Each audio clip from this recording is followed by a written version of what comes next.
A filosofia de Bakunin, seu pensamento e seu anarquismo, por um lado, são fáceis de serem compreendidos, pois qualquer um que pegue um texto do autor pode compreender, constatar a revolta da qual ele quer enunciar.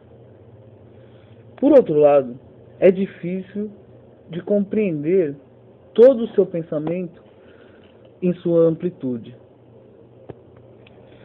assim como a correlação entre esses diferentes tópicos e temas e problemas principais ao qual ele trata.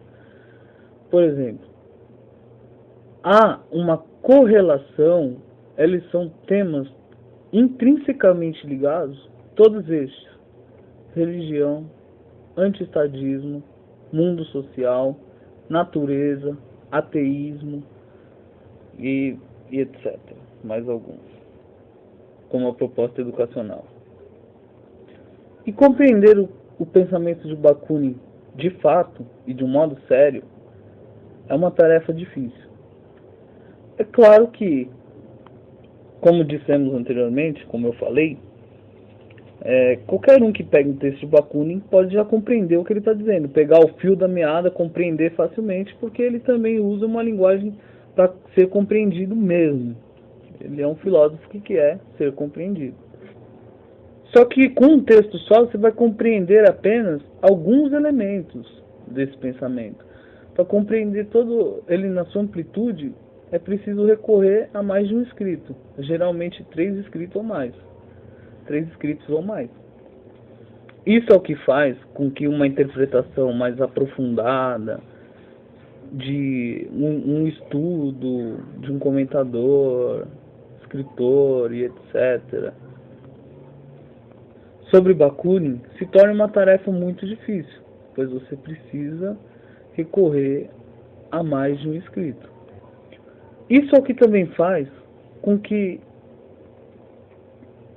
o pensamento de Bakunin tenha sido compreendido de modo equivocado, e às vezes até propositalmente, por certos, entre aspas, estudiosos do anarquismo.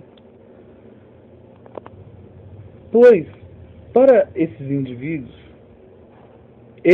o pensamento de Bakunin seria de pouca significação, e eles só dão destaque para os feitos práticos do autor e para o seu lado biográfico, que também é fascinante.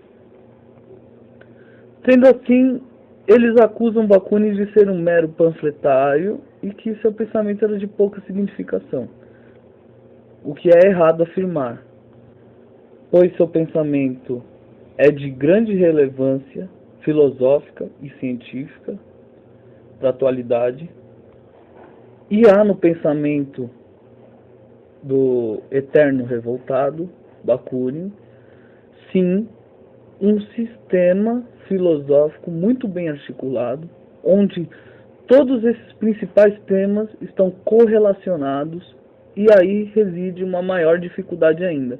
Se já é difícil compreender um só aspecto desse, pois você tem que recorrer a mais de um escrito, imagine compreender como cada um desses aspectos estão correlacionados entre si. Então isso é muito mais complexo. Isso dificultou historicamente para que houvessem, claro, estudos sérios sobre Bakunin que fossem realmente elucidadores e mostrassem o que quer dizer realmente o seu pensamento, o seu anarquismo, sua filosofia. Por outro lado, como dissemos, a intenção em detratá-lo e detratar o movimento anarquista, e por isso também essas outras interpretações equívocas, confusas, e muitas vezes apelando apenas para o lado biográfico, para a biografia do pensador, né? Me desculpem por esse barulho. Então, a reflexão que eu queria deixar nesse escrito, nesse texto, era meramente essa mesmo: mostrar, né, apontar o quanto o pensamento de Bakunin é relevante e que existem certas dificuldades para que possamos ter um estudo sério do autor, né? Para que possamos compreender de fato em que reside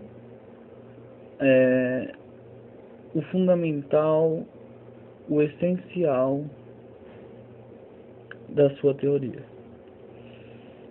Mas é claro que isso não é uma tarefa intransponível. Então, existiram e existem pessoas que empreendem trabalho sobre isso. E você pode fazer o mesmo. E podemos dialogar, estaremos aí. Até mais.